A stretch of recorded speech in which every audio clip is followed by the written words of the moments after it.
আমি এই 1.5 বছর মাঝে মধ্যে বলতাম যে আমি উদ্বাস্তু উপদেষ্টা। আমাদের স্বরাষ্ট্র উপদেষ্টা প্রায় মিটিং এসে বলতো আমি করব কি। তার মানে আমার আগামী নির্বাচনও সংকটের মধ্যে রয়ে গেল। এখন যে যা দেখছি সেরকমই তো মনে হচ্ছে। আপনাদের এখানে বিভিন্ন টকশোতে যেতাম, অনেক যাওয়ার আগেই বলতো যে স্যার একটু চিন্তা করে কথা বলেন। হ্যাঁ, আই নো। বলতেন না, আমরাই তো বদলাইনি। কেন বদলেন না আপনারা? যতদিন তত্ত্বাবধায়ক সরকার ছিল, সরি ইন্টারিম অন্তর্বর্তী সরকার ছিল, প্রতিদিন দাবি দেওয়া নিয়ে লোক বেরোতো না। এখন কোন দাবি নিয়ে কয়জনকে বেরোতে দেখেন আপনি? আপনার কাছে কি মনে হয় এগুলির ভেতরে পেছনে কি আসলে পরিকল্পনা ছিল অনেক দিন? অবভিয়াসলি পরিকল্পনা। সো তার মানে ইন্টারিম গভর্নমেন্ট আসলে এই ধরনের চাপের মোকাবেলা করতে যে সংস্কার প্রস্তাবগুলো তারা রেখেছিল সেই জায়গা আসলে তারা সফল হতে পারেনি। ইন্টারিম গভর্নমেন্ট এই চাপের মধ্যেই কাজ করেছে যে আমি একটা দুটা অ্যাম্বুলেন্স স্পিড বোটও দিতে পারলাম না, অনেক চেষ্টা করেছি। এখন আপনারা অনেক কিছু শুনি যে হাই টাকা নেই, ততটুকু আমি জানি এবং এটা রেকর্ডেড 14 বিলিয়ন থেকে 34 বিলিয়ন ডলার রেখে যাওয়া হয়েছে বাংলাদেশ ব্যাংকে। 34 বিলিয়ন 14 বিলিয়ন ছিল, তো এটা 1.5 বছর is not a mean thing. আমরা ইন্টারিম গভর্নমেন্টের কাছে যে পরিবেশ আশা করেছিলাম, পরিবেশ যে বারবার তারা যে জায়গাটিতে কথা বলেছিলেন যে আমরা পরিবর্তন আনবো, আমরা সংস্কার, আমরা পুলিশ থেকে শুরু করে বিচার থেকে শুরু করে নির্বাচন ব্যবস্থা করে সব পরিবর্তন আনার জন্য তো জুলাই সনদ। এখানে আপনি যদি এই 1.5 বছরের ফেলিয়ার ধরতে যান তাহলে অনেক ফেলিয়ার পাবেন। কত দিবেন এই সব গভর্নমেন্টকে 10-এর মধ্যে? ওই অবস্থানে আমি বলবো 8। সুস্থিতি ছিল 1.5 বছর। অস্বস্তিতে থাকলে কি আপনার বাড়িতে লুট হয়েছে? কিছু অস্ত্র তো যেগুলো লুট হয়ে গেছে সেগুলো বাইরে আছে। আপনার সরে যাওয়ার যে সিদ্ধান্ত বা সরানোর যে সিদ্ধান্ত, এটা তো হঠাৎ করে এসছে, কোথা থেকে এসেছিল? I don't know, thank you very much. এক ঘন্টার না, আর কয়েকটা প্রশ্ন রয়ে গেছে, কারণ আমি জামাতের প্রসঙ্গটা একটু রাখতে চাই। নতুন বছরটি আমরা শুরু করেছি একটা উৎসবের মধ্য দিয়ে। উৎসব এখনো শেষ হয়নি, উৎসব চলছে। একটা ছিল নির্বাচনের উৎসব, এবারে ধর্মীয় উৎসবের মধ্যে বাংলাদেশ রয়েছে। কারণ বাঙালি সবসময় উৎসব প্রিয় একটি জাতি, উৎসবের মধ্যেই থাকতে চায়, কারণ সে ভালো থাকতে চায়। আর এই ভালো থাকার পথে সাধারণ মানুষ যেমন চেষ্টা করে রাজনৈতিক অঙ্গনের মানুষেরাও চেষ্টা করেন, রাজনীতির সাথে যারা সংশ্লিষ্ট, সরকারের সাথে যারা সংশ্লিষ্ট, সেরকম মানুষেরাও। কিন্তু তাদের সবার জীবনে উৎসবটা সমানভাবে ধরা দেয় কিনা সেটাও একটু আমাদের জানার চেষ্টা থাকে। অনেকের সাথেই আমাদের আলাপ হচ্ছে দ্য পোস্ট থেকে। আজ আমাদের সাথে রয়েছেন ডক্টর সাখাওয়াত হোসেন। আমি শুধু নামটা বললাম, ডেজিগনেশনটা আসলে আমি ওনার কাছ থেকে নিতে চাই, কারণ অনেকগুলো সফল সাবেক নামের সাথে লাগানো। ডক্টর সাখাওয়াত হোসেন, স্বাগত জানাচ্ছি। Thank you. ঈদ মোবারক। ঈদ মোবারক। কেমন আছেন? ভালো। আচ্ছা, প্রশ্নটা এইভাবে করি, সংস্কারের এই বাংলাদেশে কেমন আছেন ডক্টর সাখাওয়াত হোসেন? ভালো আছি। সংস্কার তো হতেই হবে বাংলাদেশে, আর এটার সাথে তো আমি অনেক পরিচিত। কারণ আজকের থেকে না, 2007 সাল থেকেই এই সংস্কার বিষয় শুনে আসছি, কিছু ইনভলভ হয়েছি। তবে মানে বাংলাদেশে যতই সংস্কার করা হোক না কেন, আমরা যেন ওই পুরনো গলির থেকে বেরোতে পারি না। আমরা যত সংস্কার করি, আবার কিছুদিন পরে আমরা সেই পুরনো গলিতে ফেরার চেষ্টা করি। তো সেই পুরনো গলিতে যতক্ষণ পর্যন্ত আমাদের ফেরার মেন্টালিটি না বদলাবে, নতুন কিছুকে গ্রহণ করার ক্যাপাসিটি না বাড়বে, ততক্ষণ পর্যন্ত আমরা সংস্কার করেই যাব। প্রত্যেকটি সময়ে একটু সংস্কারের কথা উঠবে, অনেক কিছু চেঞ্জ করার চেষ্টা হবে, অনেক কিছু সংস্কার করার চেষ্টা হবে। কিন্তু আলটিমেটলি যেটা দেখলাম, মানে আমার ব্যক্তিগত অভিজ্ঞতায়, সেই রকম বলতে গেলে বদলানো সম্ভব হয় না। আপনার তো দীর্ঘদিন ধরে বাংলাদেশের রাজনীতি, নির্বাচন ব্যবস্থা নিয়ে লেখালেখি করেছেন। নির্বাচনী ব্যবস্থা নিয়ে আপনার একটা পিএইচডি ডিগ্রিও আছে। আপনি 1/11-এর সময়ে ছিলেন নির্বাচন কমিশনে, আপনি ইন্টারিম সরকারের সময় ছিলেন উপদেষ্টা, এবং এই অন্তর্বর্তী সরকারের শেষ সময়টিতে যখন আপনি ছিলেন তখন ক্ষমতার খুব কাছাকাছি ছিলেন, ক্ষমতার মানে দেখেছেন ক্ষমতার যে শক্তি। আপনার কাছে কি মনে হয় যে ক্ষমতার এই পজিশনগুলো মানুষকে কিভাবে আসলে আকর্ষণ করে, কিভাবে আসলে বদলে দেয়, চেহারা বদলে দেয়? এই যে এত লম্বা জার্নি আপনার, মানে আপনার ওইটার সূত্র আমি ধরেই জানতে আমি চাই। টু বি ভেরি ফ্র্যাঙ্ক,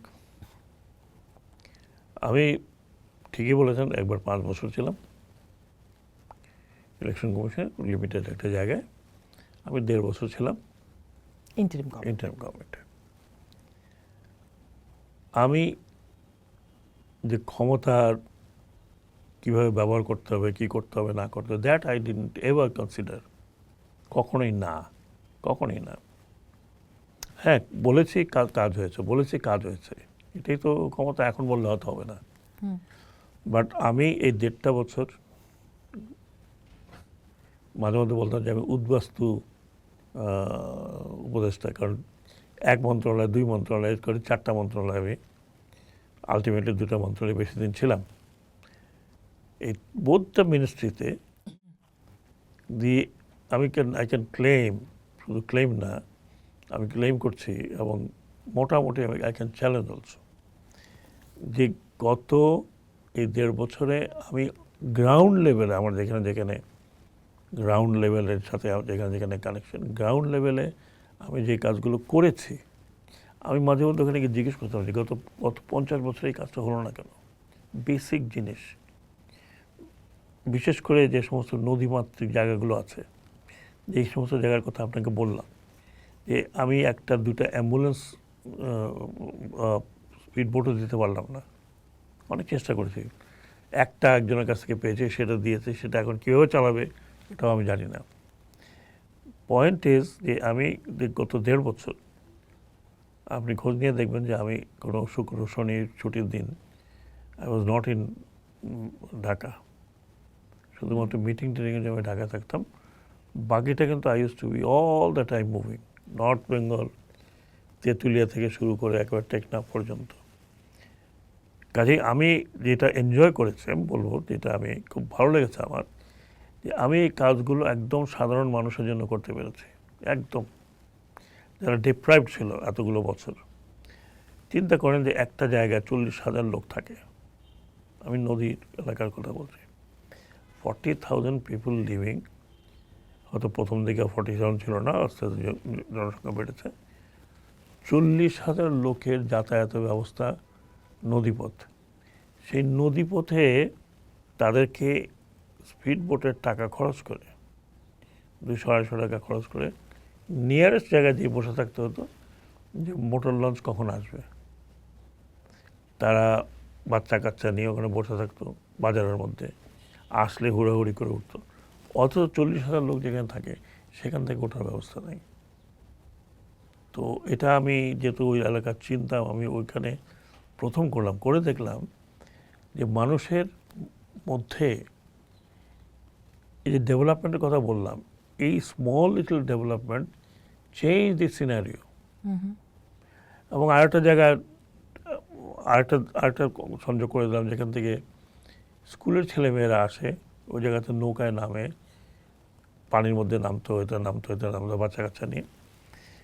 এই সব করার পরে আমি দেখলাম যে this is what is sustainable development. ঢাকায় আমি তো এলিভেটেড এক্সপ্রেসওয়েতে চড়ছি, আমি মেট্রো রেলে চড়ছি, আমি বাসে চড়ছি, কিন্তু এই যে লোকটা যে 2টা মুরগি বিক্রি করবে করে, বা 10টা মুরগি সে বিক্রি করবে, বা সে ওখান থেকে আরও কটা একটা কিনে সে ঢাকায় নিয়ে আসবে, বা আরেকটা ডিস্ট্রিক্ট নিয়ে যাবে, হি কান্ট ডু ইট। শুধুমাত্র সামান্য একটা লিঙ্ক, অনলি ওয়ান লিঙ্ক। না, আমি আপনার কাছে এই প্রশ্নটা এই কারণেই গিয়েছিলাম যে তাহলে আমি তো প্রতি 5 বছর পর পর সরকার পেয়েছি, গত 15 বছর বাদ দিলেও এর আগে আরও 15 বছর গেছে, তো হোয়াট দে ডিড। না, ওটা আমি হোয়াট দে ডিড ওটা আমি জবাব আমি দিতে পারবো না। না মানে আপনার কাছে কি মনে হয়, আপনার পর্যবেক্ষণ কি? এই যে আমি যেটা বললাম, আপনি রুরাল অ্যান্ড আরবান এরিয়ার তফাৎটা যদি আপনি বুঝতে না মানে পারেন, আমি যখন ক্ষমতার কাছে যাই তখন ভুলে যাই। ভুলে যাই, নয় ব্যস্ত থাকি, না হয় আমি আরবান এরিয়া নিয়ে বেশি চিন্তিত, পরিকল্পনা হচ্ছে বছরের পর বছর, 5 না, বছর। আপনার যদি 1.5 বছরের মধ্যে এত কিছু করা সম্ভব হয় তাহলে কেন 5 বছর বা 15 বছরে করা সম্ভব হয় না? এখানে অনেক সমস্যা আছে। যেমন? আমি তো যেগুলো করছি এগুলো ছোট ছোট কাজ, যেগুলো আমার উইদিন মাই। না, এই ছোট কাজগুলি কেন হয় নাই এটার জবাব তো আমার পক্ষে দেওয়া খুব আপনার কাছে কি মনে হয়? ওই যে বললাম যে উই আর আরবানাইজড, মানে আমরা ঢাকা শহর, এখানে থাকতে হবে, এখানেই থাকতে হবে, এখানেই সব কিছু। আর না হলে যেখানে আমি আমার কনস্টিটিউয়েন্সিতে যাই সেখানে আমি ব্যস্ত থাকি স্কুল কলেজ নিয়ে, আমার স্থাপনাগুলো নিয়ে। যদিও যদিও it is not the job of member parliament. Parliament can bring these issues to the government who are running the government, bring these issues to the parliament. হ্যাঁ, ছোটোখাটো কাজ এগুলো যারা দায়িত্বে থাকবেন তারা করবেন। তারা হয়তো যারা মেম্বার পার্লামেন্টের কাছ থেকে শুনবেন যে হ্যাঁ এই জায়গায় এগুলো প্রয়োজন আছে, তো সেটা নিজের থেকেও করতে পারেন, মেম্বার পার্লামেন্টের কাছ থেকে শোনার পরে বলতে পারেন। মেম্বার পার্লামেন্ট কেন, ও তো রিপ্রেজেন্ট করেন ওই এলাকাকে, তাহলে তারও তো দায়িত্ব আছে এগুলো উঠিয়ে নিয়ে আসা, যে ভাই আমার এই এলাকাতে এই সমস্যা, এটুকু করলে হয়ে যায়। কিন্তু সেটা আমি জানি না, সেটা হয়তো তারা আনেন ঠিকই। গত ইন্টারিম সরকার তো অনেকগুলো ভালোর চেষ্টা নিয়ে এসেছিল, অনেকগুলো সংস্কার প্রস্তাব নিয়ে এসেছিল।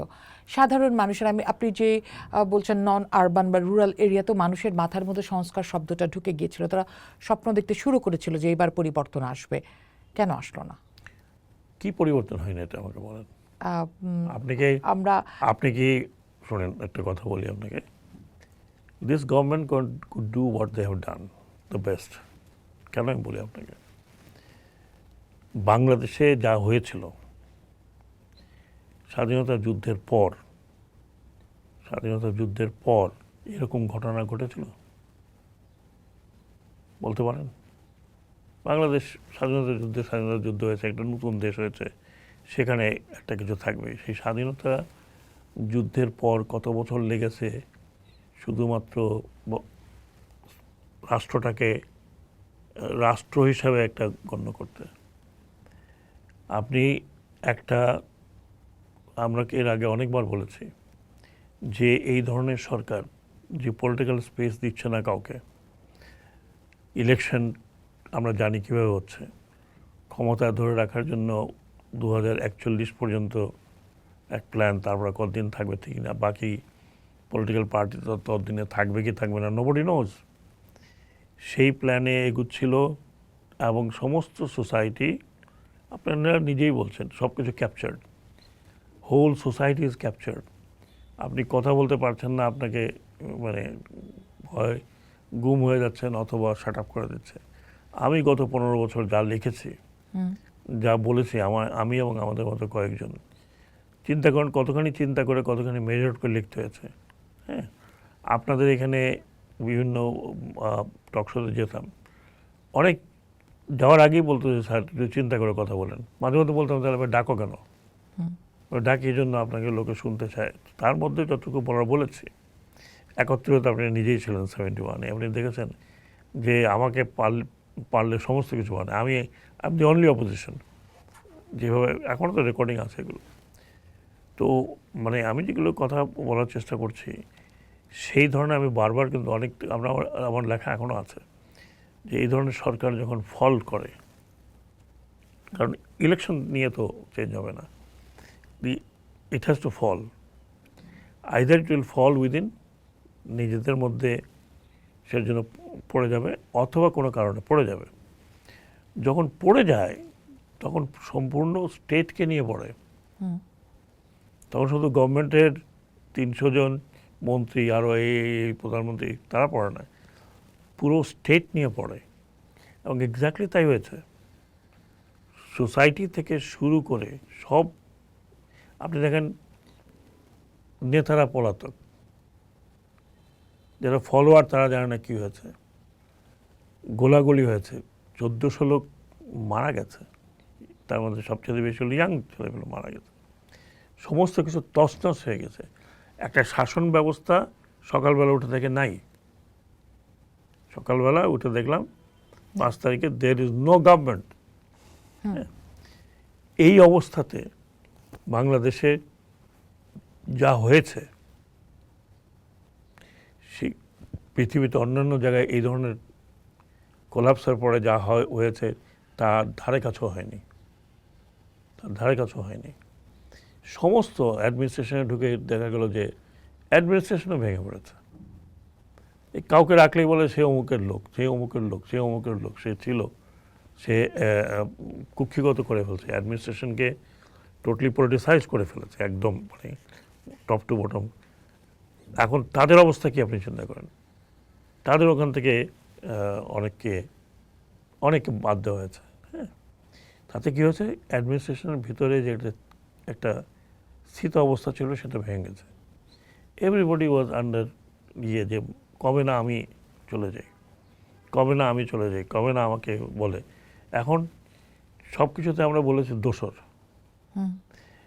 এখন যে 15 বছর বা 17 বছরের মধ্যে যারা জয়েন করেছে অ্যাডমিনিস্ট্রেশনে, তাকে আপনি দোসর বানালেন। তো এই 15 বছর তো সে কী করেছে? 15 বছর তো সে চাকরি করেছে, সে একটা গভর্নমেন্ট সার্ভেন্ট।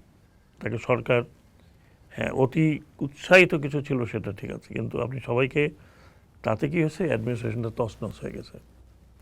তারপরে আমরা লোক খুঁজে পাই না, বাইরে থেকে লোক নিয়ে আসলাম, মানে যারা রিটায়ার করেছে তাদেরকে নিয়ে আসলাম, এখন আবার তারা বাদ চলে যাচ্ছে। সো এই যে আপনার এক ধরনের কি বলবো, uneasiness in administration, uneasiness in society, কে কখন কাকে ধরে নিয়ে যায় কোনো ঠিক নাই, কে দোসর, কে কি না, কে কাকে কে পাথর মারে। সো মানে আমি যেটা বলার চেষ্টা করছি, সমস্ত কিছু আপনি কোনো বলুন যে এই পার্টিকুলার ইনস্টিটিউশনটা বাকি ছিল কোল্যাপস করার, না, সেটা তো কলাপস করেনি, আমি মানে কলাপস করেছে এবং এইটাকে শুনেন, এইটাকে এই অন্তর্বর্তীকালীন সরকারের যতটুকু সম্ভব ছিল তো নর্মালাইজেশনে নিয়ে আসছে। হ্যাঁ, মাঝখানে অনেক ঘটনা ঘটেছে, আই এগ্রি উইথ ইট। এটা হয়তো আমাদের ফেলিওর হতে পারে যে আমরা এটাকে অ্যান্টিসিপেট করি নাই, অথবা অ্যান্টিসিপেট করার পর we didn't know what to do. হ্যাঁ, এখানে অনেক পলিটিক্যাল এলিমেন্টের পার্টিসিপেশন আছে। যেমন আচ্ছা, যতদিন তত্ত্বাবধায়ক সরকার ছিল, সরি ইন্টারিম অন্তর্বর্তী সরকার ছিল, প্রতিদিন দাবি দেওয়া নিয়ে লোক বেরোতো না। এখন কোন দাবি নিয়ে কয়জনকে বেরোতে দেখেন আপনি? ছোটোখাটো জিনিস একটা দাবি, আমাকে মহার্ঘ ভাতা দিতে হবে, দেয় দাবি, দেখ সারা রাস্তা বন্ধ করে দিলাম, এই আমাকে আমি ঢাকা ইউনিভার্সিটির মধ্যে থাকবো না, সারাক্ষণ দাবি, প্রত্যেকটা জায়গায় এই দাবি, আমাকে এখন পেনশন দিতে হবে দাবি, আমাকে এই দিতে হবে দাবি, আমাকে চাকরিতে বহাল করতে হবে দাবি। সো তার মানে ইন্টারিম গভর্নমেন্ট আসলে এই ধরনের চাপের মোকাবেলা করতে যে সংস্কার প্রস্তাবগুলো তারা রেখেছিল, সেই জায়গা আসলে তারা সফল হতে পারেনি। ইন্টারিম গভর্নমেন্ট এই চাপের মধ্যেই কাজ করেছে, এই চাপের মধ্যেই কাজ করেছে। এখন আপনারা অনেক কিছু শুনি যে হাই টাকা নেই, ততটুকু আমি জানি, এবং এটা রেকর্ডেড, 14 বিলিয়ন থেকে 34 বিলিয়ন ডলার রেখে যাওয়া হয়েছে বাংলাদেশ ব্যাংকে। 34 বিলিয়ন, 14 বিলিয়ন ছিল। তো এটা 1.5 বছরতে is not a mean thing. আপনার আজকে যে আমাদেরকে এখনকার খাদ্যমন্ত্রী বলেছে খাওয়ার চিন্তা করতে হবে না, অলরেডি মজুদ আছে, এই মজুদটা কি উনি 7 দিনে তো করতে পারেন নাই? না, অবশ্যই না। এই মজুদটা তো করা হয়েছে। হ্যাঁ, যে স্কেলে দাম বাড়ার কথা ছিল সেই স্কেলে এবারও যথাযথ দাম, প্রথম দিকে হয়েছে একটা চেঞ্জ হয়েছে, 150 টাকা 100 টাকা করে লেবু, তারপরে এখন লেবু 15 দিন পরে। এটা তো আমাদের একটা মন মানসিকতা। আমি ইম্পোর্ট করতেছি, সেই ইম্পোর্টটা আমি বাজারে আনতেছি না, আমি নদীর মধ্যে ঘুরতেছি। হ্যাঁ, আমি যতদিন ছিলাম আমি নদীর মধ্যে লোকজন লাগাই যে ঠ্যাঙ্গায় তাদেরকে নিয়ে আসছি। এটা তো একটা মানসিকতা। এই মানসিকতা তো আমাদের সবার মধ্যে একই রকম। রোজা আসছে, এটা হচ্ছে মানুষকে কষ্ট দিয়ে মানে এই করতে হয়। এটা তো আমাদের বছরের পর বছর, না বছরের পর বছর, but point is that we have to face it. Face করতে হচ্ছে। আপনি দৈনন্দিন আপনার ইসের মধ্যে আপনি কোনো শুনছেন যে যে যে সচিবালয়ের মধ্যে দাবি দেওয়া নিয়ে হুলস্থুল, স্টুডেন্টরা আপনার কাছে কি মনে হয় এগুলির ভেতরে পেছনে কি আসলে পরিকল্পনা ছিল অনেক দিন? অবভিয়াসলি পরিকল্পনা ছিল। ঠিক কারা এই পরিকল্পনা পিছনে? সেটা এখন আমরা তো ইনভেস্টিগেট করিনি, বা আমি জানি না। যদি ইনভেস্টিগেশন করে থাকে সেখান থেকে বেরোবে। কাস্টমস কথা নেই, বার্তা নেই, তার দাঁড়ায় গেল। মানে সেটা কি ইন্টারিম সরকারকে ফেল করানোর ইচ্ছা, নাকি নির্বাচনটা যেন তাড়াতাড়ি হয় আপনাকে সেটার ইচ্ছা? একটা জিনিস মনে রাখতে হবে যে পলিটিক্যাল পার্টির একটা সবচেয়ে বড় অ্যাডভান্টেজ হচ্ছে যে তাদের রিপ্রেজেন্টেশন একদম সাপোর্টার একদম গ্রামগঞ্জ পর্যন্ত আছে। So they can face it, বা তারা শুরুর থেকেই বলতে পারে যে যে এগুলো করবো তো গ্রামগঞ্জ থেকে আমরা তোমাদেরকে ধরবো, হ্যাঁ, বা নিউট্রালাইজ করবো। ধরবো মানে নিউট্রালাইজ করবো, কাউন্টার করতে পারবো। কিন্তু একটা এই সরকার তো সেরকম ছিল না। গভর্নমেন্টের যেটা ইচ্ছা ছিল যে একটু যদি দেশের শৃঙ্খলাটা ফিরে আনা যায় তাহলে প্রপারলি ইলেকশন করে to hand over that they have done. এখানে আপনি যদি এই 1.5 বছরের ফেলিয়ার ধরতে যান তাহলে অনেক ফেলিয়ার পাবেন, কিন্তু কত দিবেন এই সব গভর্নমেন্টকে 10-এর মধ্যে? ওই অবস্থানে আমি বলবো 8। কারণ ওটা আপনি বুঝতে পারতেন, আপনারা নিজেরা টেলিভিশন ফেলে চলে গেছেন, অমুক এসে টেলিভিশন দখল করেছে। প্রত্যেকটি টেলিভিশনের আমি তো সবগুলোকে চিনি, জানতাম 15, 16, 17 বছর, তারও বেশি, 20 বছর থেকে। তো আমি আপনার সাথে আমার পরিচয় প্রায় 20 বছরের কাছে। 20 বছর আপনারা চলে গেছেন, আরেকজন এসে আপনি এখানে এসে বসছেন। এটা কি normal? Is it normal or abnormal?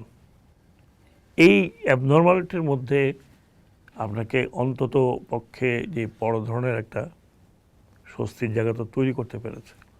Again without মানুষ স্বস্তিতে ছিল, হ্যাঁ, স্বস্তিতে ছিল 1.5 বছর। অস্বস্তিতে থাকলে কি আপনার বাড়িতে লুট হয়েছে? আপনার বাড়িতে লুট হয়েছে? আমি যে জিজ্ঞেস করছি, ঢাকা শহরে কয়জনের বাড়িতে লুট হয়েছে? কয়জনের বাড়িতে প্রথম দিক ছাড়া, ইনিশিয়াল প্রথম কয়েকদিন ছাড়া। কিন্তু আমরা ইন্টারিম গভর্নমেন্টের কাছে যে পরিবেশ আশা করেছিলাম, কি পরিবেশ আছে?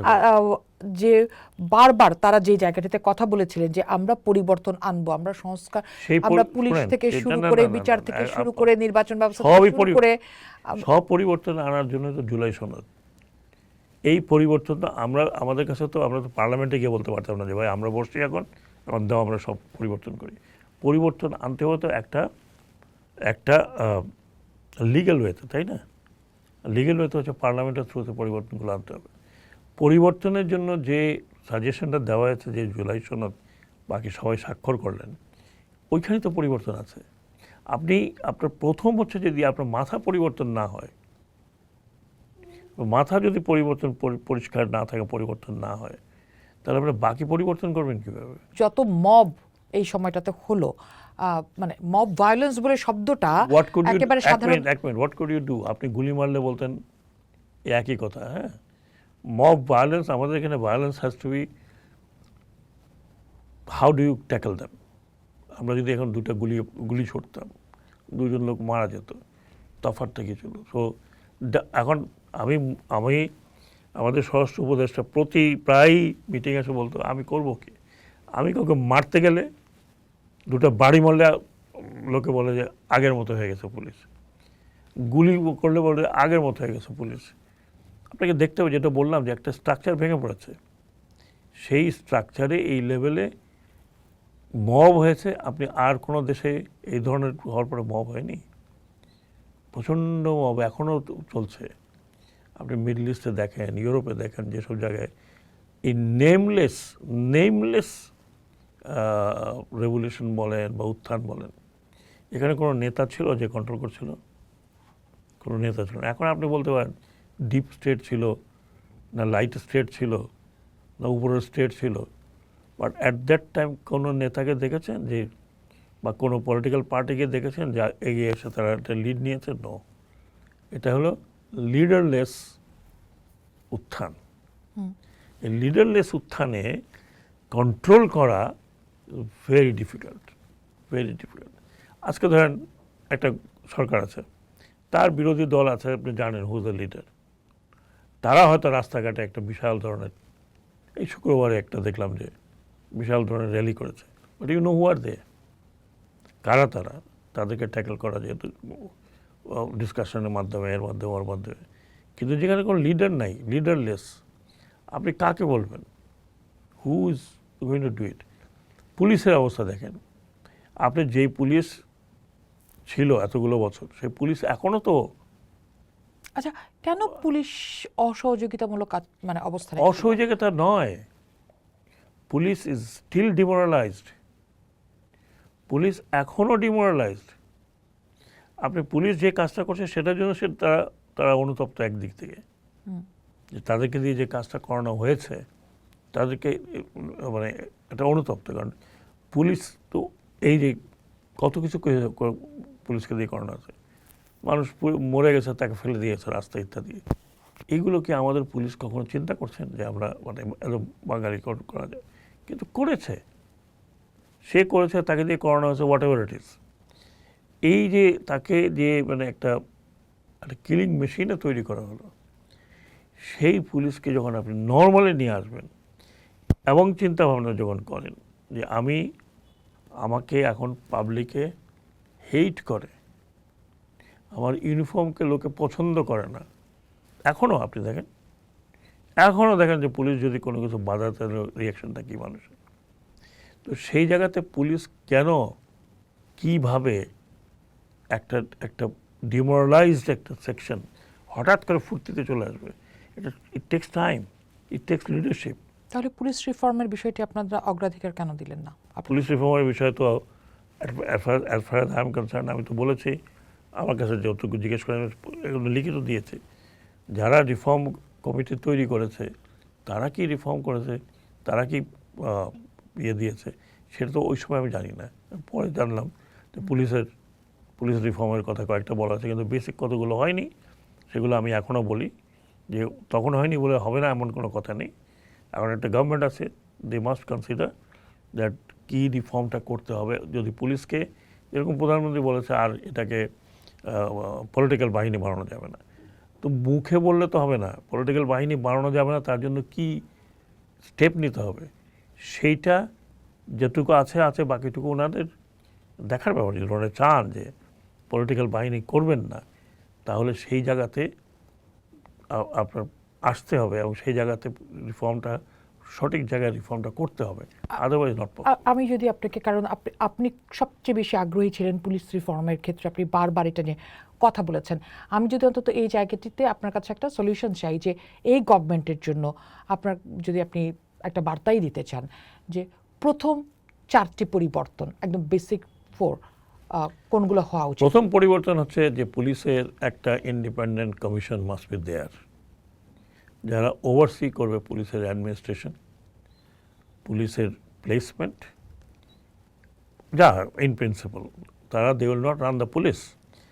তারপরে যদি পুলিশের বিরুদ্ধে কোনো ধরনের অভিযোগ থাকে দে উইল ইনভেস্টিগেট ইত্যাদি ইত্যাদি। এটা ইন্ডিপেন্ডেন্ট বডি, রাইট? এটা ইজ এ মাস্ট।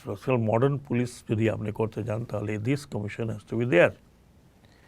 আবার বলছি, commission is not going to run the police. Commission এই আপনার পুলিশের অপারেশনও তারা করবে না। দে উইল ওভারসি যে পুলিশকে আপনি পলিটিক্যাল ইউজ করছেন কি করছেন না। এটা এক ধরনের, ধরুন কী বলবো, একটা ওয়াচডগ হিসেবে কাজ করবে, প্লাস কিছু কিছু কাজ তাদেরকে দিতে হবে। হ্যাঁ, আপনি কথা হলে দরকার, কথা নেই বার্তা নেই, আপনি একজন আইজি আছে তাকে পলিটিক্যাল কনসিডারেশনে বের করে দিলেন। আচ্ছা, এই যে পলিটিক্যাল কনসিডারেশন, আমার নিয়োগ গত 15 বছরে যে পরিমাণ পুলিশে হয়েছে একটি বিশেষ দলের, আমি যদি বলি আওয়ামী লীগের থেকে, তাদেরকে তো আপনি বাদ দিতে পারছেন না। 1, 2 হচ্ছে প্রতি সরকার যখন ক্ষমতায় আসে, প্রতি রাজনৈতিক দল যখন ক্ষমতায় আসে, তখনই সে তার নিজের দলের লোকজনকে আসলে এই সমস্ত প্রাতিষ্ঠানিক জায়গায় নিয়োগ দেয়। তাহলে আপনি এখানে পরিবর্তন এদেরকে রেখে এই মাইন্ডসেটের লোককে না, আমি তো পরিবর্তন পরিবর্তনটা করার কথা বলছি। এই মাইন্ডসেটের পরিবর্তন আপনি করতে পারবেন না। এবং সেকেন্ড জিনিস যেটা আমার কাছে সবচেয়ে বড় হচ্ছে, না, এই মাইন্ডসেটের লোক তো রয়ে যাচ্ছে, পরিবর্তন তো রয়ে গেলেও শোনেন, বাংলাদেশে আমরা এমন জিনিস, আমরা পানির মতো, যেখানে যেখানে রাখবেন ঠিক হয়ে যাবে। হ্যাঁ, কিছু কিছু যদি কট্টরবাদী থাকে তাহলে তাদেরকে অপশন দিতে হবে, ভাই তাহলে ইউ লিভ। হ্যাঁ, মারামারি না করে, ধাক্কাধাক্কি না করে ইউ লিভ। যদি আপনি মনে করেন যে আপনার জন্য একটা অসুবিধা হচ্ছে, তো আপনার ভাবধারার সাথে, তো কোনো কমিউনিস্ট রিজিম না যে আপনার ভাবধারার সাথে মিলছে না, তাহলে ইউ প্লিজ লিভ। হ্যাঁ, ভলান্টিয়ার। যেটা আপনি বলছেন পুলিশ কমিশনারটা করা দরকার। সেকেন্ড জিনিস হচ্ছে যে পুলিশের যে এখন যে স্ট্রাকচার আছে এই স্ট্রাকচারকে আপনাকে বদলাতেই হবে, তাহলে আপনি ডিপলিটিসাইজ করতে পারবেন। কেন আমি বলছি, পুলিশ এখন 3 রকমের রিক্রুট হয়, 3 রকমের। একটা হচ্ছে কনস্টেবল রিক্রুট হয়, সেই কনস্টেবল থেকে আর উপরে খুব রেয়ার উপরে উঠতে পারে। মাঝখানে আপনি রিক্রুট করলেন inspector level, inspectors not BCS. আচ্ছা, হ্যাঁ হ্যাঁ। এই হচ্ছে পলিটিক্যাল নিয়োগ, এটা হচ্ছে টোটাল পলিটিক্যাল নিয়োগ, যেটা আমরা গত দেখেছি যে যে পার্টি ছিল সেই পার্টিরই সাপোর্টার, স্টুডেন্ট লীগ বলেন যাই বলেন, এইটাকে আপনি এলিমিনেট করে দেন। নো ইন বিটুইন নিয়োগ, হয় তুমি নিচের থেকে কনস্টেবল নিয়োগ হবে আর বিসিএস ক্যাডারটা হবে। আমরা ধরে নিচ্ছি যে বিসিএসে যারা যাচ্ছে সেই কোটা টোটা ওরকমের নাই, ক্লিন, এবং they meritorious students both police এবং অ্যাডমিনিস্ট্রেশনে, meritorious people on the merit basis they are going. ঠিক আছে, তাহলে কি হচ্ছে, আপনি ওই যে পলিটিক্যাল ইন্ট্রুশন, এই আমার লোক আমার ছেলেকে বা ইন্সপেক্টর পরীক্ষা দিচ্ছে তাকে পাশ করে দাও, এইটা অত আর হবে না। ইন্সপেক্টর বা ওই লেভেলের লাগবে। তাহলে আপনি যে কনস্টেবল থেকে নিচ্ছেন তারা যদি সেই কোয়ালিফিকেশনে আসে তাদের মধ্যে থেকে নেন। সো ওই কনস্টেবলটা কিন্তু থ্রু আউট কাজ করে আসছে বিভিন্ন রিজিমের। আজকে এই পার্টি আছে, ওই পার্টি আছে, সেই পার্টি আছে, সে কিন্তু ইন্ট্রুশন হচ্ছে না তার, সেটা ম্যাচিওর লেভেলে সেখানে আসতেছে। সেটাতে আপনি পলিটিক্যাল ইনফ্লুয়েন্স অনেক কমবে। অ্যাকচুয়ালি ইনফ্লুয়েন্স করে কারা?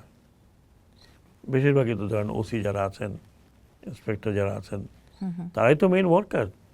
বিসিএসে তো আমরা থানাতে দেখি না, সে তো ওসি না, হতে পারছে না। তো সেই জায়গাতে দরকার। থার্ড জিনিসটা যেটা দরকার পুলিশের ইনফ্রাস্ট্রাকচার ইজ ভেরি উইক, খুবই উইক।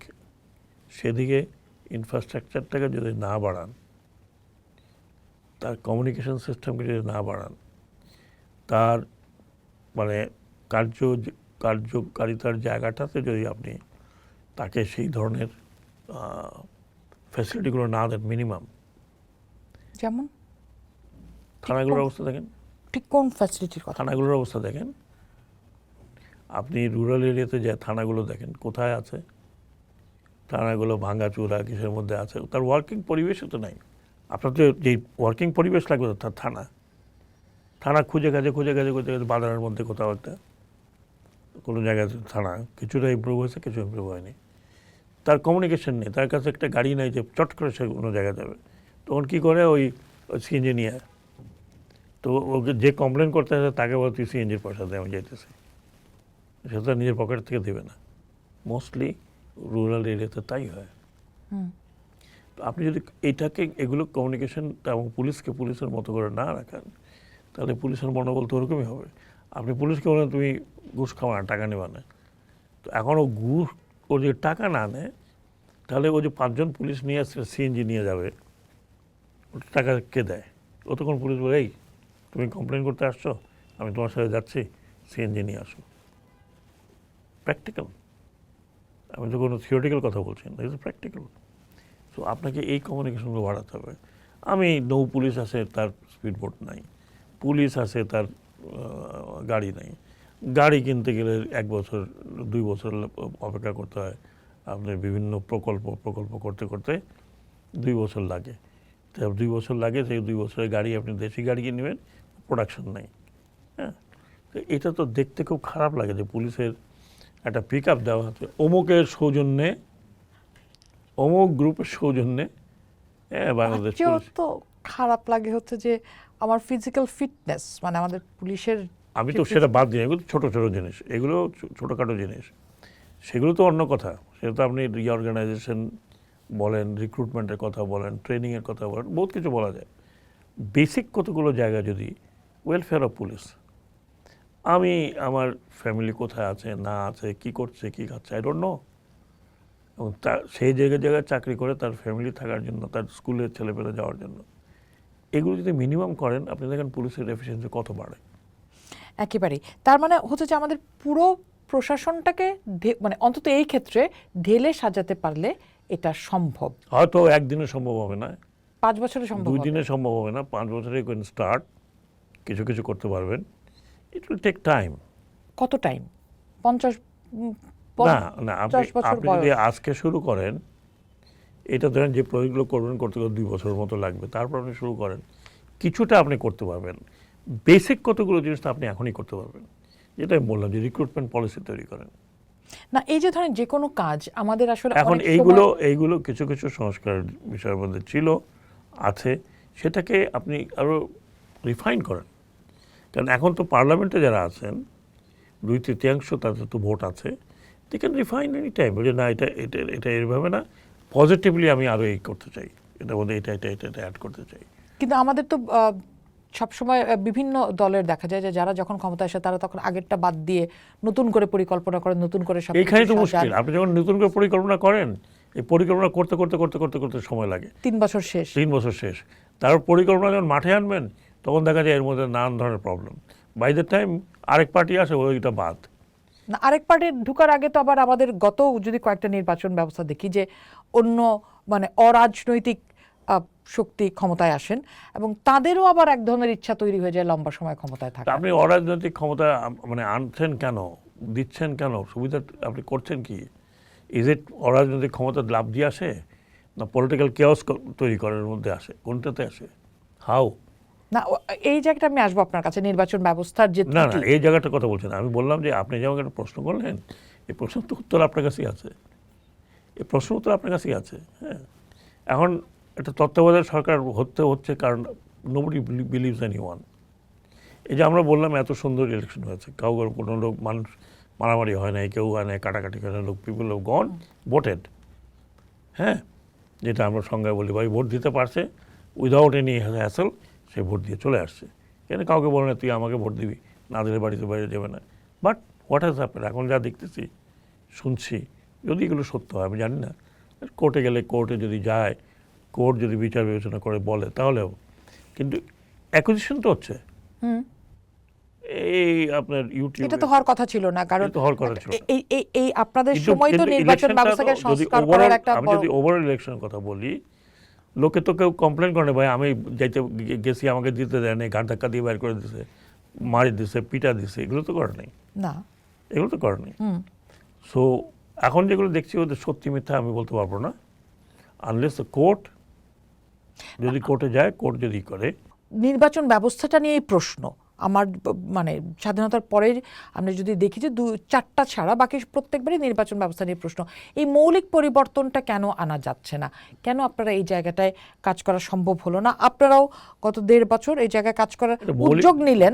এটা মৌলিক পরিবর্তন করতে হলে এটা পলিটিক্যাল আন্ডারস্ট্যান্ডিং আসতে হবে। ধরেন আমরা যদি পরিবর্তন করতে চাই যে 50% আমরা পিআর সিস্টেমে করি, 50% আমরা পিআর সিস্টেমে করি, মানবে কেউ? মানবে না। পিআর সিস্টেমে করি, মানবে না।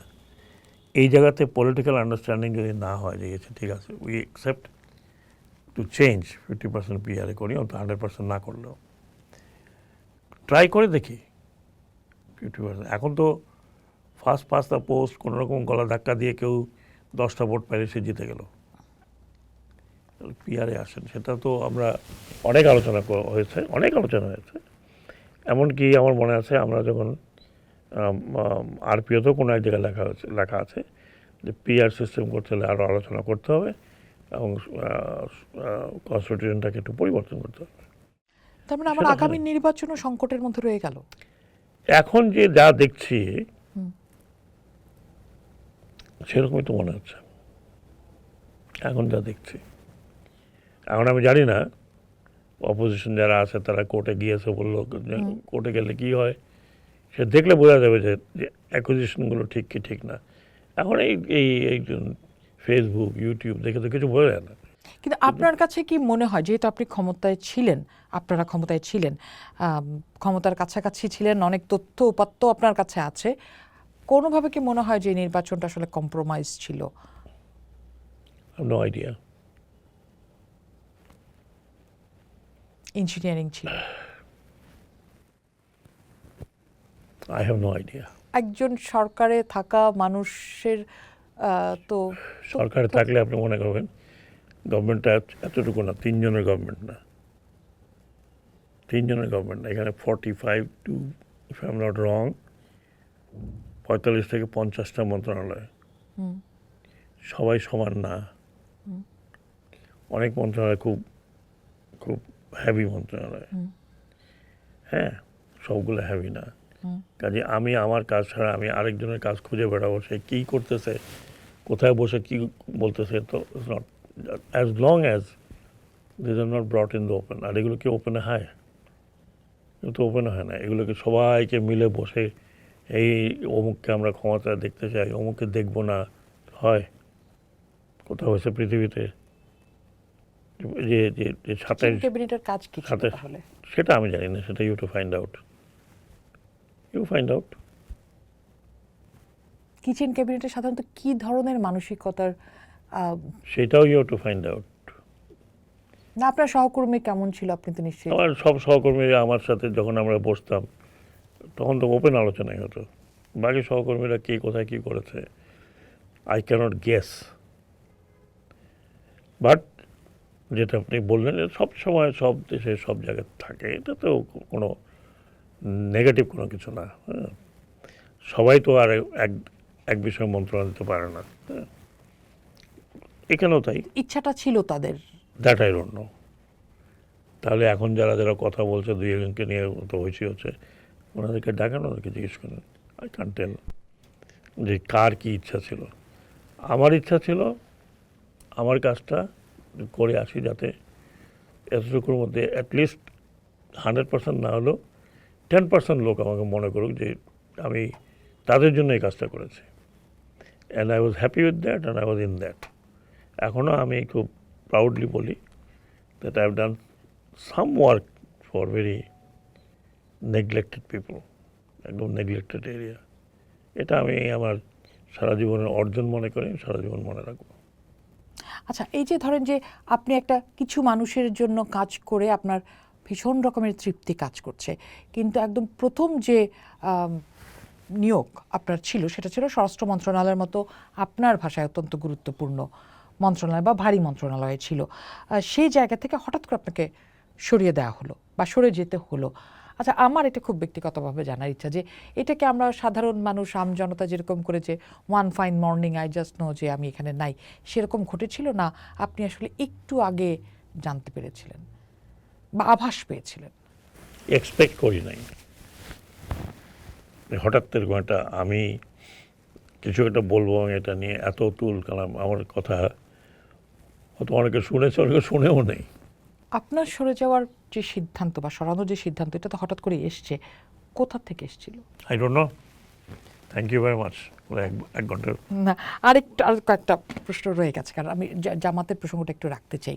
আপনি বলছিলেন যে এই নির্বাচনটা ভালো হয়েছে, কিন্তু জামাতের যে উত্থান সেটাকে আপনি আই হ্যাভ নো কিভাবে কমেন্টস, দেখেন? ইটস এ পলিটিক্যাল বিষয়। আমি এই ঈদের দিনে এগুলো নিয়ে আলোচনা করতে চাই না। অনেকেই বলছেন আমরা একটা উগ্রবাদের রাজনীতির দিকে যাচ্ছি। আপনি কি মনে করেন যে বাংলাদেশ? আমি কোনোদিন ভাবি নাই বাংলাদেশ কোনো উগ্রবাদী পন্থায় ছিল। সামার ইনফিউজড, আমি এগুলো আগেই লিখেছি, না, বহু কিন্তু- আগে লিখেছি। শোন, বাংলাদেশ উগ্রবাদের জায়গা না। উগ্রবাদ বলতে আপনি কি বোঝান, মানে কি মনে করেন? ধর্মীয় উগ্রবাদ? ধর্মীয় সেটাও কি উগ্রবাদ নাই? বলতে আপনি কি বোঝান? কি আপনাকে কেউ রাস্তা দিয়ে ধরে নিয়ে গেছে, বা আপনাকে কেউ বলছে তুমি শাড়ি পরবা না, তুমি এখন বোরকা লাগাও, বললে কোন জায়গায় কতজন?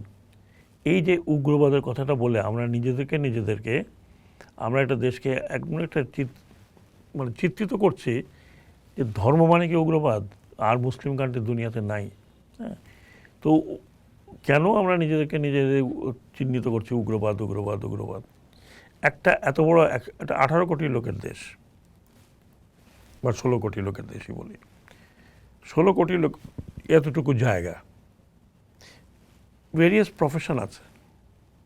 অনেকেই আছেন এখানে যারা বিভিন্ন বয়ান টয়ান দিয়ে তার এটা কিন্তু তারাও দে আর আর্নিং মানি, বিনা পয়সা করতেছে না। এখানে ধর্মের কথা যদি কেউ বলে, কেউ মিস ইন্টারপ্রেট করতে পারে, কেউ মিসইন্টারপ্রেট করতে পারে, কেউ মিসইন্টারপ্রেট করে না। যারা মিসইন্টারপ্রেট করে তাদেরকে আপনি তাদেরটাই শুনবেন, যারা ইন্টারপ্রেট ভালো মতো করে তাদের শুনবেন না। একজন কি বললো ওইটা নিয়ে বলেন উগ্রবাদ। আমাদের দেশে আমি সবসময় লিখেছি, আমাদের দেশে এই যে চরমপন্থার কোনো জায়গা নেই। একসময় চরমপন্থা ছিল, লিবারেশনের পরে পরে দে ওয়ার ডিফিটেড। কিন্তু আমরা এখন কোনো কথা হলে মৌলবাদ। হোয়াট ইজ মৌলবাদ? What do you mean by মৌলবাদ? না, আমি যখন মানে আমি জানি না এটাকে আপনি অন্য কীভাবে দেখবেন। আমি ওড়না পরবো কি পরবো না সেটা আমাকে চাপে দেওয়া হবে। আমি আপনাকে কে চাপিয়ে দিয়েছে? You give me one example. আমি লঞ্চে যখন উঠবো আমাকে 10 জন মিলে ধরে পেটাচ্ছে, আমি পড়বো কি পড়বো না সেটার জন্য আমাকে বুলিং করা হচ্ছে। সামাজিক যোগাযোগ মাধ্যমে আপনি রাস্তায় কতবার বুলিং হচ্ছেন? অনেকবার। কয়বার? আপনাকে কতজন বলেছে যে আপনি শাড়ি পরবেন না, আপনি মাথায় কাপড় দেন? কবে বলেছে? মানে আমি যদি সামাজিক যোগাযোগ মাধ্যমটা আমি যদি রাস্তায়ও দেখি, আমি বাসেও আমি অসংখ্য নারীকে দেখেছি যে তুমি কেন জিন্স পরে বাসে উঠেছো, তাকে নেমে যেতে হয়েছে। অন্তত আমি গত 6 মাসে আমি তো আপনাকে বললাম 18 কোটি লোকের দেশে 10, 15, 20টা এরকম হতে পারে, 30টা হতে পারে, 100টা হতে পারে। ইজ ইট সার্বিক পিকচার? আপনাকে কেউ বলেছে ভাই তুমি লেখাপড়া করতে পারবে না, তুমি ক্লাস 5-এর পরে পড়তে পারবে না, তোমার বিশ্ববিদ্যালয় বন্ধ? দিস আর এই সমাজে কিছু কিছু লোক আপনি থাকবেই, ভালো লোকও থাকবে, খারাপ লোকও থাকবে। কিছু লোক বলবে যে না ভাই আমাদের এখন নিউড বিচ বানাইতে হবে। হ্যাঁ, আপনার সোসাইটির সাথে যায় এগুলো। তো এই যে আপনার উগ্রবাদ, এটা আমি কখনোই মানি না যে উগ্রবাদ বলতে পারি কি। হোয়াট ইজ উগ্রবাদ? হ্যাঁ, কিছু কিছু লোক তাদেরকে আপনি ঠেকাবেন, করতে দেবেন না। উগ্রবাদ করছে, ইট ইজ অ্যান্টি সোশ্যাল, যে আপনি যে একজন মহিলাকে কেউ হেনস্থ করবেন। আমি তো ভাই গ্রামে গঞ্জে চললাম, এখানে চললাম, সেখানে চললাম, আমি তো কখনো দেখিনি, আমার চোখে পড়েনি অন্তত। আর আমাদের যে সামাজিক যোগাযোগ এটা আছে, এখন আমি দেখি যে বিশ্ব নেতারা 3 জন শাড়ি পরে নাচতেছে, আপনিও দেখছেন নিশ্চয়ই। তখন এটা যদি আমি বিশ্বাস করি ও তাই তো, হ্যাঁ, অমুকে বাজনা বাজাচ্ছে আর এনারা তো ধেই করে নাচতেছে। এখন আমি এখন এই যে যুদ্ধটা হচ্ছে, এই যুদ্ধের মধ্যে আপনি শুনছেন না অমুককে এটা হয়ে গেছে, ওইটা হয়ে গেছে, সব চুরমার করে দিয়েছে, অমুকের জায়গায় চুরমার হয়ে গেছে। আসলে কি ঘটনাটা কি আমরা জানি? আমরা তো ওইটা থেকে ইনফ্লুয়েন্স হয়ে যাই। হ্যাঁ, তো এক একজনের এক এক interpretation.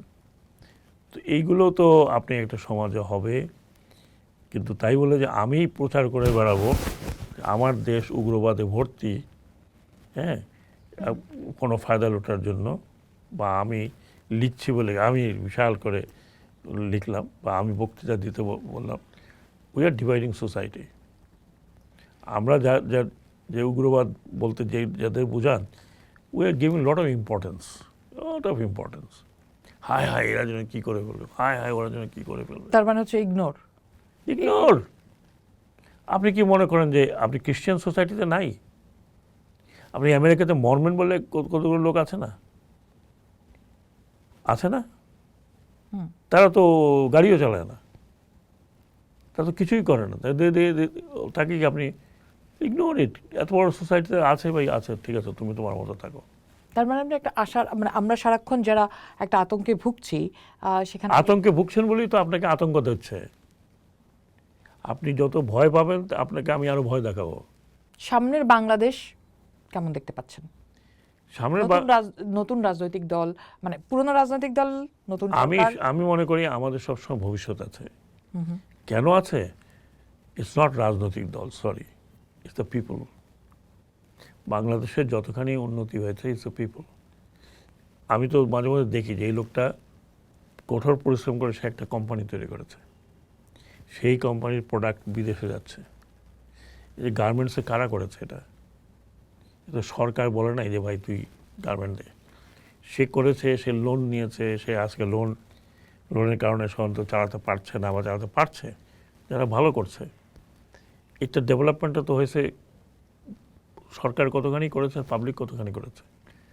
Resilience of Bangladeshi people. আমি তো বিদেশে গিয়েছি, আমি দুবাইতে, কাতারে যেখানে গিয়েছে, ইভেন ইংল্যান্ডে, ইভেন ফ্রান্সে যেখানে যেখানে গিয়েছে, আমি সবসময় কিন্তু I mixed up with Bangladeshi. হ্যাঁ, দুবাইতে একটা মার্কেট আছে, দুবাইতেই বোধ হয়, হ্যাঁ হ্যাঁ একটা মার্কেট আছে, ওখানে বললো যে ফ্রেশ ফ্রুট পাওয়া যায় এখানে। আমি কিনতে গেলাম, 70% বাঙালি, 70%। আমার কাছে ছবি আছে, দেখবেন, সবাই দৌড়ে আসছে। তাহলে এই যে যুদ্ধ অবস্থা, বাংলাদেশের অর্থনীতি অনেকটাই শেকি, তারপরেও আপনার কাছে মনে হচ্ছে যে সামনের দিনের বাংলাদেশ একটা শক্ত অবস্থানে যেতে পারবে? ডেফিনেটলি যাবে, দেখেন আপনি ডেফিনেটলি যাবে, 6 মাস পরে ডেফিনেটলি যাবে। কারণ পিপল অফ দিস কান্ট্রি, আমাদের মানুষ সাধারণত, তারা কিন্তু চাচ্ছে, তারা কিন্তু পরিশ্রম করে যাচ্ছে। আপনি না হলে আজকে আপনি এখানে, আজকে এটা ফ্যামিন হতো, এটা তো হচ্ছে না, কারণ মানুষ প্রোডাকশনে গেছে, তারা বিমুখ হয়ে যায় নাই, সারের দাম বেশি, এই দাম ওই দাম। সো আমি মনে করি যে আমাদের, ইটস নট স্মল কান্ট্রি, 16 কোটি লোকের দেশ, বা 17 কোটি, যাই হোক 18 কোটি 18 কোটি যদি বলি প্লাস, তারপরে তো দেশটা অনেক প্রোগ্রেস করে গেছে। এই জন্য আপনি বলতে পারেন যে আমরা এখন মধ্যম আয়ের রাস্তায় যেতে পারবো। পারবো কিনা সেটা পরের কথা, বাট চেষ্টাটা জারি আছে। থাকবে। তাহলে আপনারা তো ওই দিনগুলো দেখেন নাই। প্রথম যখন রাষ্ট্র গঠিত হয়, তখন তো আমাদের মতো অনেকেই ডিমোরালাইজ ছিলাম যে কি হবে, what is going to happen. Police cooperate করতে চাচ্ছে না। আপনি বলছিলেন যে আইনশৃঙ্খলা পরিস্থিতি সামনের দিনে পুলিশের উপরই অনেকটা নির্ভর করছে, কিন্তু এই মুহূর্তে পুলিশের হাতে কিছু সাধারণ মানুষের হাতে কিছু অস্ত্র আছে, যেই অস্ত্রগুলি পুলিশের কাছেই থাকার কথা না, সেগুলো যতক্ষণ বাইরে আছে, আপনার কাছে কি মনে হয় সেগুলোর ব্যবহার হবে না? হতে পারে, সেগুলো তো সরকারের কাজ, ড্রাইভ দেওয়া এবং বের করা, ইনফরমেশন নেওয়া। কারণ আমি এখনও মনে করি, আমি তো কিছু অস্ত্র তো যেগুলো লুট হয়ে গেছে সেগুলো বাইরে আছে, কোথায় আছে, দেশের মধ্যে আছে না আশেপাশে আছে, সেটা ডিফিকাল্ট টু। আরেকটা হলো যে আমাদের দেশে স্মাগলিং হয় অনেক, বিশেষ করে ছোট ছোট অস্ত্র স্মাগলিং হয়, দেশ সন্ত্রাসী গ্রুপ আছে, অনেকের পলিটিক্যাল ছত্রছায়াও থাকে। তো এইগুলো গভর্নমেন্টকে খুব স্ট্রিক্ট হতে হবে এইসব ব্যাপারে। অস্ত্রের ব্যবহার দুনিয়া থেকে আটকানো যায় এই না। অস্ত্রগুলো সাধারণ মানুষের হাতে গেল কি করে? মানে আমি যদি 5ই আগস্ট বাদ দিই, এছাড়াও ওই সময় তো গেছে, ওই সময় তো গেছে, আগে তো যায়নি। ওই সময় গেছে, লুট হয়ে গেছে, কারো হাতে নিয়ে গেছে, তারপর সেগুলো আর ফেরত আসেনি, ওগুলো আছে। 5ই আগস্টে প্রচুর স্নাইপার, আপনার কথা তো বলছেন যে, আমি বলছি না, আপনি স্ট্যাটিস্টিক্স বের করুন। হ্যাঁ মানে অনেকেই বলছেন যে স্নাইপাররা ছিলেন এবং they are very much skilled sniper. Sniper মানে স্কিল্ড, আনস্কিল্ড লোক হবে না। আচ্ছা, কোথা থেকে আসলো, কারা আনলো? ইনভেস্টিগেট করুন, আই ক্যান সে। আপনি বলছেন যে আপনি এমন অনেককে দেখেছেন যাদের সাথে, যারা বাংলাদেশি মনে হয় না। আমাদের মধ্যে অনেকে আছে যাকে মনে হয় না। মানে এটা কাদেরকে দেখে ঠিক মনে হচ্ছে যে বাংলাদেশি না, কিন্তু they are like Sri Lankan or like no Bhutani? I don't know who are they, আমি বলতে পারবো না। দেখে শ্রীলঙ্কান, কি রকম মনে হচ্ছে? শ্রীলঙ্কান না ভুটানিজ নাকি, মানে আমাদের চেয়ে ইষ্টপুষ্ট ভালোই, তো হতে পারে, পুলিশেরও হতে পারে, আনসার থেকে দেখে দেখে বেছে বেছে নিয়ে আসতে পারে। সেটা তো ইনভেস্টিগেশন ছাড়া বলা যাবে না ম্যাডাম। এটা তো আমার কাছে, আমি বিভিন্ন ফুটেজে দেখেছি, এখনও আছে ফুটেজগুলো, বিভিন্ন জায়গায় দেখেছি, সেগুলো তো দেখায়। না, আমি ফারহানা রহমান দেখে যেটা বুঝবো না, ডক্টর সাক্ষাৎ দেখে অনেক কিছু বুঝবেন, সেটা সেই দেখা থেকে, সেই বোঝা থেকে কি মনে হয়? সেই বোঝার থেকে আমি এটা ইনভেস্টিগেট না করলে বোঝা যাবে না, কারণ আমি তো ইনভেস্টিগেশন করতে পারিনি যে পুলিশের কত ওয়েপন ছিল, কত ওয়েপন নাই, কত ওয়েপন ওই সময় ডিস্ট্রিবিউশন হয়েছিল, কাদের কাদের কাদের কাদের দেওয়া হয়েছিল, এগুলো তো একটা বিশাল ইনভেস্টিগেশন। এরপর সেই ইনভেস্টিগেশনটা থেমে গেল কেন? Don't ask me. আচ্ছা, কারা থামিয়ে দিতে পারে? বলতে পারবো না। আপনার কি মনে হয় এই সরকার করবে? যদি চায় তাহলে করতে পারে। না চাওয়ার কারণ কি? I don't no. কিন্তু আপনাকে স্বরাষ্ট্রমন্ত্রীকে জিজ্ঞেস করতে হবে, নাহলে প্রধানমন্ত্রীকে জিজ্ঞেস করতে হবে। মানে পলিটিক্যাল গভর্নমেন্ট কি এক ধরনের অস্থিতিশীলতা বা মানুষের মধ্যে এই আতঙ্ক জিইয়ে রাখতে চায় পরে না। ফায়দা নেওয়ার জন্য? না, হয়তো এটা ইনভেস্টিগেশন করলেই বরং মানুষের মধ্যে একটা আতঙ্ক ছড়াবে, সেটাও তো করতে চায় না। They want to bury the past as far as possible. সেই পাস কেন সে বাড়ি করতে এটা তো চায়? আপনি তাকে জিজ্ঞেস করবেন। এখন যিনি স্বরাষ্ট্রমন্ত্রী আছেন তিনি অত্যন্ত এফিসিয়েন্ট মানুষ। কিন্তু আমি একজন পর্যবেক্ষককে যদি জিজ্ঞেস করি যে যিনি আসলে এই পুরো ব্যবস্থাটাকে কাছ থেকে দেখেছেন, আমি তার এটাকে আমি observation এখন কি এটা নিয়ে বলতে পারেন? গবেষণা করিনি, গবেষণা করলে বলতে পারবো। ডক্টর সাখাওয়াত হোসেন, কোন সাখাওয়াত হোসেনকে সবচেয়ে বেশি নাম্বার দিবেন? সেনা সাখাওয়াত হোসেন, নির্বাচন কমিশনার সাখাওয়াত হোসেন, উপদেষ্টা সাখাওয়াত হোসেন? আমার মনে হয় আমি প্রথমে যে প্রফেশনাল ছিলাম সেটাকে আমি নম্বর বেশি দেবো, কারণ সেখান থেকে না হলে তো পরবর্তী সাখাওয়াত হোসেনকে আপনি পেতেন না, উইচ ওয়াজ নট পসিবল। ওটা সেখান থেকেই আমার উৎপত্তি, সেখান থেকেই আমি যেখানে যেখানে গিয়েছি। আমি সব জায়গাতে, যেহেতু আমার মানে আমি যদি বলি যে বেসিক ট্রেনিং আমার ছিল to work and work sincerely একটা একটা সেনাবাহিনীর মতো জায়গায়, তো সেই জায়গাতে সেই বেসিক ট্রেনিংটাই আমি কাজে লাগিয়েছি যেখানে যেখানে আমি সুযোগ পেয়েছি।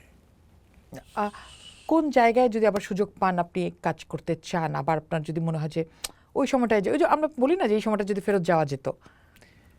এটা কথার কথা, ফেরত কেউ গেছে কখনো? না মানে আপনার কাছে কি মনে হয় যে আমি এখন যেমন আছি তেমন ভালো আছি। আমি মনে করি যে এখন আমি একবার একটাতে ছিলাম, আরেকবার এক জায়গাতে, কতজন লোকই বা এরকম থাকে। এখন আমার ফেরত যাওয়ার আর তো কোনো প্রশ্ন ওঠে না, কোথাও যাওয়ার নাই। If I can do some more work, যদি পারি দেশের জন্য, সেটা লেখনের মাধ্যমে হোক বা অন্য কোনো কন্ট্রিবিউশনে, সেরকম যদি সুযোগ কেউ দেয় তাহলে করবো, না ইটস অল রাইট।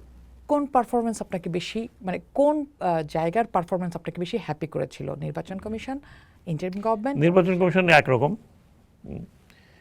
কে আগে, 1 কে 2 কে 3 কে? না, এটা কোনো মানে ক্যাটাগরি করা যায় না। নিজের স্যাটিসফ্যাকশন জায়গা থেকে? আমার স্যাটিসফ্যাকশন দুই জায়গাতেই ছিল। যেমন নির্বাচন কমিশন আপনিও দেখেছেন, আমরা অনেক বেসিক জিনিস সবাই change বলে যে অনেক সফল। বেসিক জিনিস চেঞ্জ করেছি। আমরা একটা ইলেকশন আমাদের মতো করে ভালো করেছি।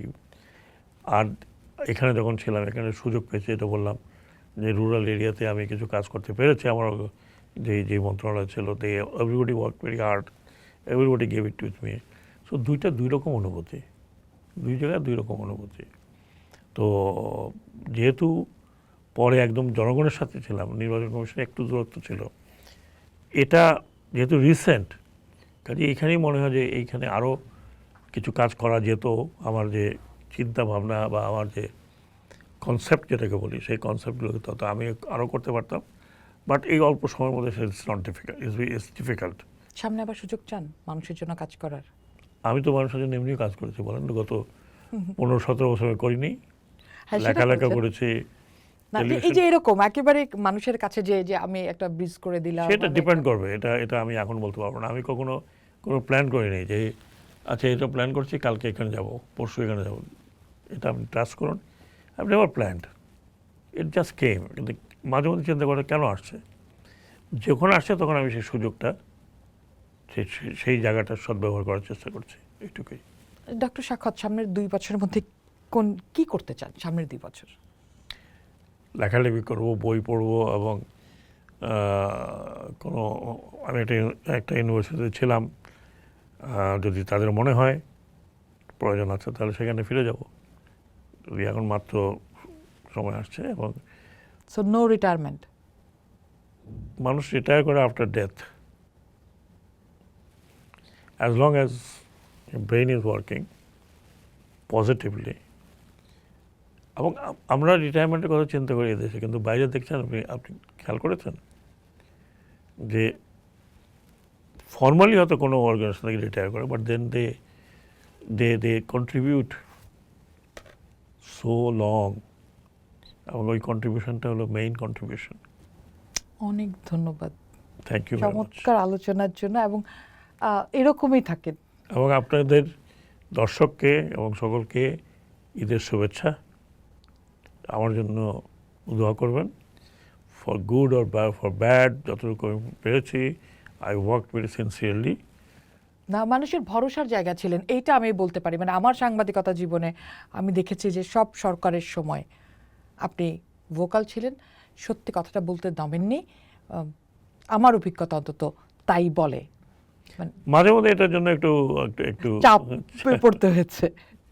It's okay, it's okay. অনেকে আমাকে ক্রিটিসাইজও করেছেন, অনেকে অনেকভাবে ইন্টারপ্রেট করেছেন। That's fine, that's fine. আমি আই টেক ইট। কারণ 18 কোটি লোকের দেশে 18 কোটি লোকের মতবাদ, 18 কোটি মতবাদ থাকতেই পারে, এবং সবাই যে আমার মতবাদের সাথে একবারে হাত তুলে দাঁড়া হবেন তেমন তো না।